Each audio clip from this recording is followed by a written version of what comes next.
For thousands of years, men have been beating it and pounding it, heating it up, beating it, pounding it again, until they finally get what they're looking for. That's right, we're talking about tools, but even better, weapons. Toby J with Branson Shenanigans. Today we're at the Silver Anvil Metal Craft. We're gonna go in here and build us some weapons. Let's go.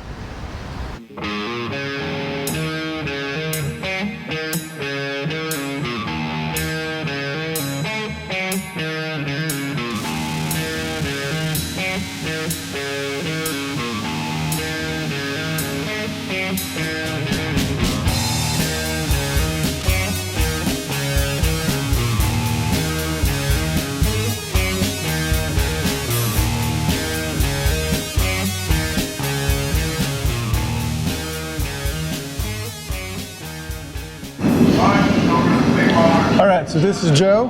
He's the owner of the Silver Anvil, and he's gonna keep us from hurting ourselves, number one, but give us a little tour of their place. And well, I'm gonna try to keep you from hurting yourself. That's on you. If you hit yourself in the face with a hammer, it's not my fault. All right. Well, we offer a forging experience here where you, the customer, get to come in and forge your own knife with a little bit of direction from me. We have a good time with it. We try to make it fun, enjoyable, and not too bad of work. Cool. And you've been on Forged in Fire, we see? Yep, I did Forged in Fire Season 3, Episode 9. I did another show called Knife or Death. I did Season 1, Episode 1, and Episode 6 for that one as well.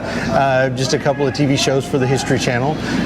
My wife and I do competition cutting, so we do a lot of that. Won a lot of trophies with that, and a lot of medals. Wow. So we try to make sure our knives perform. How did you get into doing this? Well, I'm actually a mechanical engineer by trade. Okay. My dad is a master taxidermist, so I grew up skinning, doing that kind of stuff in the hunting industry. My understanding of metallurgy kind of really pushed it to learn knives. I'm a terrible blacksmith, but I'm a great knife maker. Cool, that works. Huh. And are you guys from around here, or where'd you? We're from Tulsa area. My hometown is Jinx, Oklahoma. She's from Oklahoma as well. Awesome. Well, we're a couple of Okies out here in Missouri. Cool. So how long have you been here? We've had this shop for 5.5 years. Oh, all right. Well, show us what we got here. All right. Well, we're going to go ahead and gear up. Go ahead and grab an apron for me. Okay. Now, we've got our anvil, 416-pound anvil, one of the biggest ones you'll see for a while. I'm sure they're bigger, but that's what I got. 416 pounds. Yes, sir. Yes, sir. I'm going to have you step right over here for me. Okay. Of course, we have our forge back there, and everybody goes, oh, that's a little forge. No, that one does all we needed to do. Our grinding area, it's not the cleanest in the world, but it gets the job done. But we're going to do all of our work right here. Once we get done forging, I'll do the grinding part, and we'll make it nice and sharp. How hot is the? It's about 2,000 degrees in there right now. I'll open it up. You can kind of see what's going on in there. Toast a Pop-Tart in 0.0001 seconds. Wow. Does that run off gas or? Natural gas is what we run off of. Yep. Yep. Huh. Nah, don't worry about that. I had a kid in here with no arms and no legs and forged out a knife with him. So we can make it available to anybody. We've had 2 people who were completely blind. We forged knives with them. I've had countless folks that were in wheelchairs or in motorized chairs and stuff. We made it work for them. So we have no problem making it work for anybody on their own terms. Anybody wants to come do it. Yeah, absolutely. All right, first up, we're going to start off with all that gray stuff on the floor. That is forge scale. When we hit that piece of steel, that stuff's going to fly. If it gets on you, it'll feel like you got popped with bacon grease. It'll be a long ways away from your heart. Won't kill you, but it will wake you up. When you go to swing the hammer, you're going to step up on that side of the anvil. You're going to grab a hammer with both hands, and you're going to run that hammer just straight up and down. Okay. Now, what's important is make sure you hit where you're aiming. If you miss and hit that anvil, that hammer is coming back to you at almost the same velocity it went down. Meaning, if you come in and just try to crush this thing and miss, it will come back and hit you dead in the face. So let's try not to do that. I mean, it'll be funny, but, and I'll show you what I mean by that. It's just a hard ball bearing. If we drop it, see how ball bearing comes back to my hand? Yep. You feel how heavy that is? Yep. So it's not something I've got to put a lot of any energy into. Nope. Now, this is an aerobic activity. We are going to get your heart rate up. If at any point in time you get lightheaded, dizzy, woozy, something doesn't feel right, say something and stop swinging the hammer. Lastly, if I say stop, please stop swinging the hammer. Any questions so far? Nope. All right, now. On that horseshoe, that's what it looks like. Now I've already straightened it and tipped it. So from that second hole to the point is what you're hammering on, okay? Now for you, sir, on that spike, from that midpoint forward is your blade. I'm gonna present the spike just like that. Okay. I don't care if you start in the middle and work to the tip or work from the tip to the middle. Doesn't change how it forges out. We're gonna work it down, taper it, and widen it. Once we get it to a certain point, then we're gonna forge in the cutting edge, and I'll show you how we do that. Okay. Once we get done with that, I'll straighten it, clean it up, we'll bring it over to the vise, and I'll show you how we twist it once we get there. Okay. We're actually going to have you go first. Yep, you're first, because the way the materials heat up. And now we begin our forging experience. Now, from right there, we'll hit right down the middle of it. Hit it. Harder, a little harder. Come on, you got it. Come on. There we go. There we go. Come on, you're doing great. Just like that. Stay. Keep going. And stop. Good job. How do you feel? Told you. Good work, good work. There you go. And we hammered. Is that too high up? Oh, you're doing fine, you're doing fine. And stop. Now, I'll show you. See that little shiny spot right there? Yeah. There's been about 24,000 knives forged out on that one spot. Wow. So yeah, so we do a lot of work. Huh. That anvil, it was made between 1890 and 1910. So you're working on an antique. Right down the middle of it, go for it. Like where I was? Yep, same thing as you were doing. There you go. There we go, come on, you got it. A little bit harder, a little bit harder. There we And go. hammered some more. There we go. Easy now, easy. As we get thinner, it's gonna move a whole lot faster. There you go, there we go. Perfect, just like that, keep going. All right, now. See how we have that taper? Yep. That's what we were after. Okay, now, on the next one, we're gonna pinch in right there, and you're gonna work down that right side. Okay? All the way to you, all the way to you. There There's we just go. something about There a you beautiful go. woman There we in go. leather Good job. swinging a Keep going. hammer. Come on this way. We're gonna pinch in that edge, and now that down that edge. Okay. Go for it. Easy now. There you go. Straighten your hammer up, straighten your hammer up. There we go. Good job, just like that. Now we do also offer sharpening services, restoration work, custom work. So if somebody has a knife, they can bring it to you and you'll sharpen it for them? Absolutely. We do kitchen knives. I have people that bring me entire blocks of kitchen knives to sharpen and take care of. We could use that. I actually have a knife over there that was made in the 30s that I'm doing a restoration job on right now. What about swords? I can. See, here's the thing about swords. What'd you say? Once we sharpen a sword, it truly becomes a weapon. At that point in time, it's not a tool. So I can sharpen them, yes. I have sharpened many. It's just something that you kind of have to look at the customers bringing the sword in to sharpen and go, "Do you sure you really need a sharp sword?" Keep it going, keep it going. You're doing great. And stop. All right, one more and you'll be done. Working up a sweat yet? No. It's a little more work than you think, isn't it? All right, boss. Now, down that edge one more time. Okay. There we go. Nice, just like that. Easy now, easy there. One last time, one last time. You got one more left in you? Go for it, down that edge one more time. There we go, perfect. You're doing fine, you're doing fine. Keep going. Come on this way, toward me, toward me. And stop. That's it, beautiful work. High tech. Who would ever think you'd use a wooden baseball bat to make a steel knife?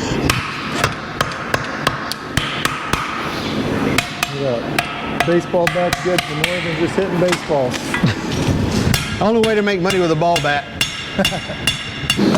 Now, I'm gonna put your spike in there just like that. Now it's gonna be 1800 to 1900 degrees. So don't try to lick it. Okay. It's spicy. Okay. Very spicy. Too hot for me. Gonna take his high precision tool. Put that in your left hand.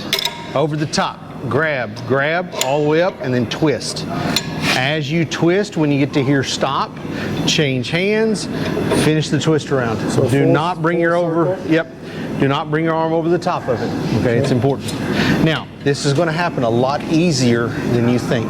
So nice and smooth with it, okay?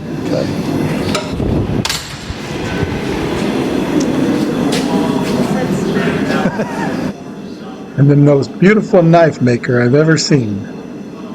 There's a Damascus knife and some samurai steel. So how do you get all this in there? That's a layered steel. You take steel, forge welded together, and then layer it up and then pattern it, and we get those patterns out of it. Oh, Yeah, that's cool. there's some kind of cool ones. One actually has 80 CRV2, copper, Damascus, nickel, and then more 80 CRV2. So do you create this, or Yep. do you order it that way? You make it? Yeah, I can make it. Yep. I tried to get some in that I didn't have to take time to make. So I got this one from a steel maker and saw how it works, see how well it works, and then I can recreate it. So what do you do? Just get the different stuff, put it together, put it in there, and Yep. heat it? Basically, that's it. Thank you there. All right, here we go. Pick it up, left hand, right hand, pull. A little faster. There we go. Nicely done. Switch hands. Nicely done. There you go. Halfway. Bring it around to you now. Keep going, keep going, keep going. You're doing great. Keep going. A little more, little more, little more, little more. Whoa. Right there. Perfect. Just like that. And there you have it, a railroad spike knife handle. Yep. I've got oils over there for other steels. The quench medium that we use is denoted by the media or the alloy of steel that we're using. Okay, what's quench medium? The quench medium is water, oils, different types of oils. We've got some of them that we actually quench between aluminum plates. They're air hardening steels. Okay? That's where the science of making knives comes in. Understand the alloys of steel that you're working with to get the certain performance out of the steel. You know, to make a knife do what it's supposed to do. Because these knives over here, there's probably 8 or 9 different steels over there. Okay, and each knife has a reason why it's made out of that. Like my fillet knives, they're made out of stainless steel because you don't want a high carbon steel that'll rust out on the water. So, but you want kitchen knives that cut really, really well and really fine edges, so we make those out of high carbon steel. But if you don't take care of them, they'll rust on you. So it's just kind of one of those things you have to understand what you're trying to accomplish. So should we keep these clean and maybe oil them every once in a while? Anytime you use them, you oil them. Okay. Yeah. What kind of oil do you? We're using gun oil here.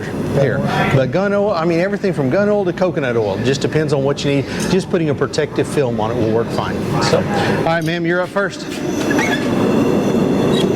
right. Grab hold. In you go. All the way in. All the way in. Stir, stir, stir. Keep going. Keep going. Keep going. Like a witch's brew. All right, come on out. Let's have a look. Let's have a look. I got it. Ah, it's hot. We gotta have a little fun. Right? There you go. Now that's it before the grinding. So we're gonna quench his. All right, boss. In you go. All the way under. There we go. Perfect. Hear the water sizzle on there. Oh yeah. And then it just goes silent all of a sudden. Yep. And keep going because it's still, pull it out of there real quick. You'll see what I mean. See, it's still smoking. Put it back in there. Yep. There's a lot of thermal mass there. Yep. So how long would it take the whole solid thing to cool down to normal room temperature? What do you mean? Like if we just took it out of the thing and set it on the floor? Now that it's out of here, how long? Cold. Already. Wow. So from 1800 degrees to nice and cool in a matter I of would think it would seconds. take a lot longer. No, than that. no, that's why we quench it. And when we quench it, what we do is we take from austenite, which is a phase crystalline structure of steel, and convert it to martensite. Martensite is a hard crystalline structure of steel. That's why we do the certain things we do when we call it heat treatment. Okay, when you heat treat a piece of steel, depending on, once again, the alloying elements that are there, we can leave it soft, we can make it hard, we can do a differential heat treat where part of it's hard, part of it's soft, just all sorts of stuff. There's a lot of science to it.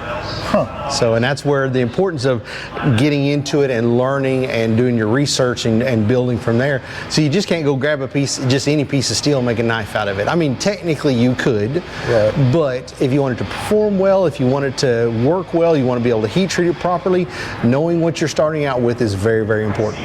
Gotcha. Quality. Quality, absolutely, absolutely. Now that we've learned about stalactites and stalagmites, and we're basically masters in steel making, Joe's going to take our fine pieces of art and turn them into sharp, shiny knives. Alright, what I'm going to do first, I'm going to go with the wire wheel, and wire it off, then I'm going to move over to this one and grind and do everything right here so you'll be able to see. So as he said, he starts off with the wire wheel to knock the rough edges off. Now they're ready for the belt.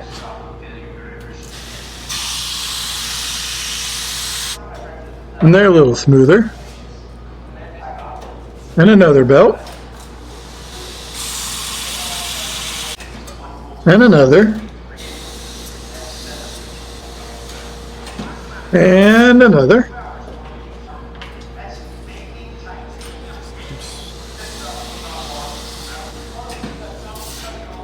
And another.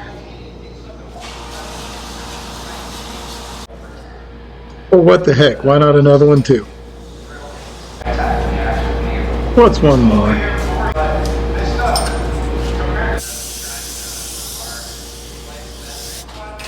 How many belts does it take?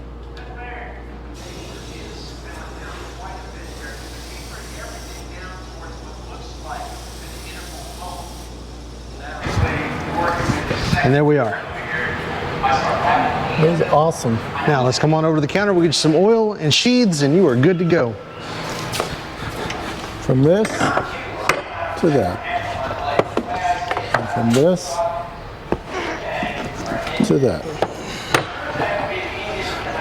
This is quite possibly one of the coolest things I think I've ever seen done and been able to do.